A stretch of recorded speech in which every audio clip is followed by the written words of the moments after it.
Hey! Si, aujourd'hui, là maintenant, je vous demande de me nommer 3 animaux au hasard. On aurait sûrement tous à peu près les mêmes réponses. Chien, chat, des animaux qu'on a l'habitude de côtoyer. Mais aujourd'hui, j'ai envie de vous amener de l'autre côté du règne animal, du côté étrange, fascinant et bête. Allez, c'est parti pour 3 animaux atypiques.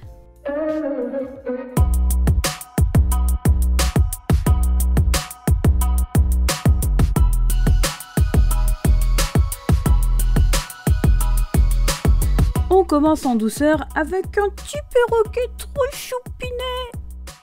Non, moi je te connais. Il doit y avoir anguille sous roche. Bah, c'est pas une anguille, je te dis, c'est un oiseau trop mignon. Mouais. Je vous présente le kakapo. C'est un perroquet qu'on retrouve uniquement en Nouvelle-Zélande. Une fois adulte, il peut atteindre 60 cm pour 4 kg. Ce qui fait du kakapo le plus grand et le plus gros perroquet. Mais parallèlement, ça fait aussi de lui le seul perroquet capable de voler. Ah bah, il doit être malin comme un singe pour survivre s'il peut pas voler.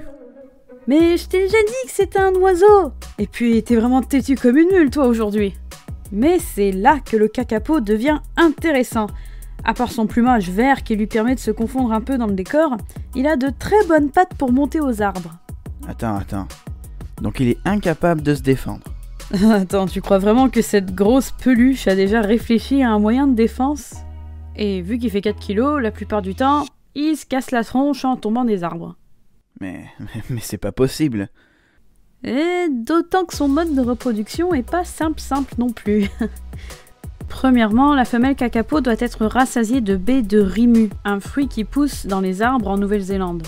Ça prendra au moins 2 ans à la femelle kakapo pour être rassasiée. Et ça, c'est dans le meilleur des cas, parce que si jamais la récolte est mauvaise, ça lui prendra jusqu'à 5 ans. En plus, vous savez déjà à quel point ils sont bons pour monter aux arbres, ces oiseaux. Pitié, dis-moi que les mâles sont mieux. Non, t'es sérieuse? Alors les mâles ensuite lancent un cri qui est perceptible jusqu'à 8 km à la ronde pour avertir les femelles que si elles sont prêtes, c'est le moment ou jamais. Ah, fiou, hein, parce que j'aurais cru que... Ne te réjouis pas si vite, je te rappelle que le kakapo ne peut pas voler. Si la femelle prend trop de temps sur ses petites papates pour rejoindre le mâle, dans la plupart du temps, il aura déjà fini de faire son affaire avec un caillou du temps qu'elle arrive. Mais c'est pas possible d'être aussi bête. Ah, mais c'est ce petit côté maladroit qui m'attendrit chez ce gros oiseau. On compte aujourd'hui à peu près 130 kakapos. L'espèce est protégée et suivie par des spécialistes, et on ne peut qu'espérer que la situation s'améliore. D'ailleurs, l'année 2020 a été très bonne pour les baies de rimu, et les spécialistes sont très optimistes pour le kakapo.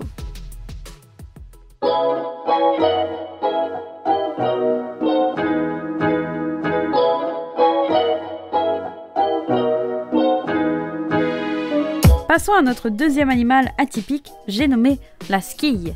Bah, c'est juste une crevette. Grosse. Ah bon? Bah, c'est une crevette colorée. Grosse. Ah ça, en parlant de couleur, la squille, ou crevette menthe, possède 16 cônes de couleur dans les yeux. En comparaison, nous, on n'en a que 3, le rouge, le vert et le bleu. On ne peut même pas imaginer qu'est-ce que la crevette menthe peut percevoir parce que nous, notre cerveau est même pas capable de traiter ce lot d'informations. Cette caractéristique fait de la crevette menthe l'animal qui voit la plus grande palette de couleurs dans tout le règne animal. Et c'est tout. Donc c'est juste une crevette qui voit des arcs-en-ciel. Oh, un peu de respect pour la crevette, oui.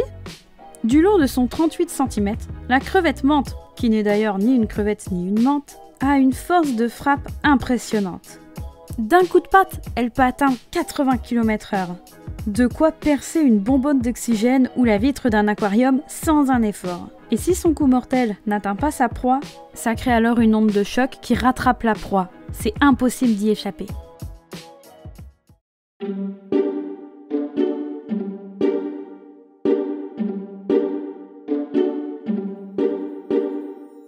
Je vous demande d'accueillir notre beau gosse de ce classement, le requin-lutin. Oh, je crois que je vais faire des cauchemars pour toujours maintenant. Bah quoi? Vous le trouvez pas magnifique? Bon, ok, j'avoue que la première fois que je l'ai vu, j'ai fait des cauchemars sur une certaine période de temps. Mais ce requin n'en reste pas moins fascinant.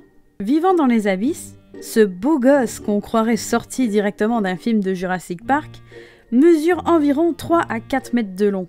On sait vraiment très peu de choses sur le requin gobelin, mais je vous avouerai que, à mes yeux, l'aspect le plus terrifiant de cette bébête, c'est pas son long nez aplati ou ses dents en forme de clou, mais c'est sa mâchoire rétractable qui ferait pâlir tout amateur de films d'horreur. Non mais sérieusement, regardez-moi ça!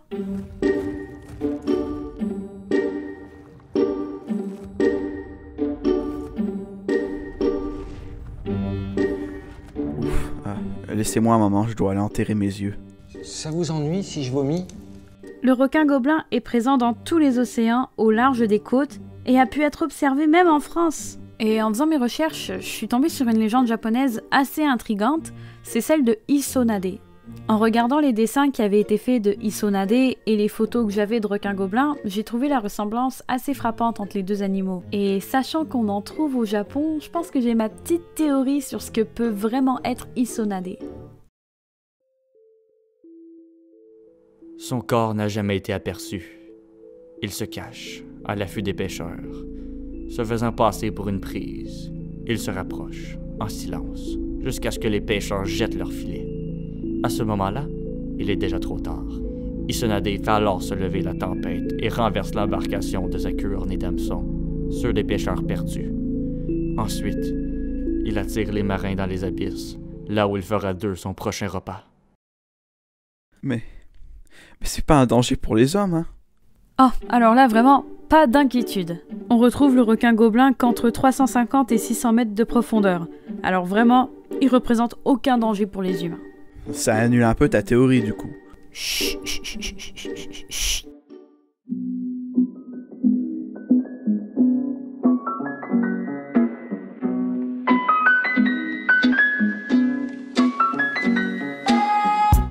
La vidéo est à présent terminée et je vous remercie vraiment beaucoup d'avoir regardé jusqu'ici.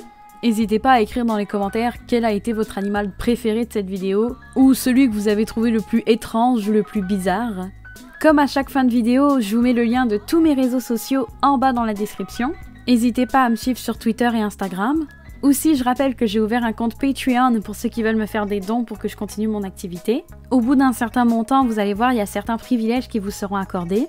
Comme par exemple avoir son nom à la fin de la vidéo ou avoir accès à certaines choses qui seront exclusives aux membres de Patreon. On est même en préparation de certaines boîtes cadeaux avec des illustrations et des autocollants à l'intérieur.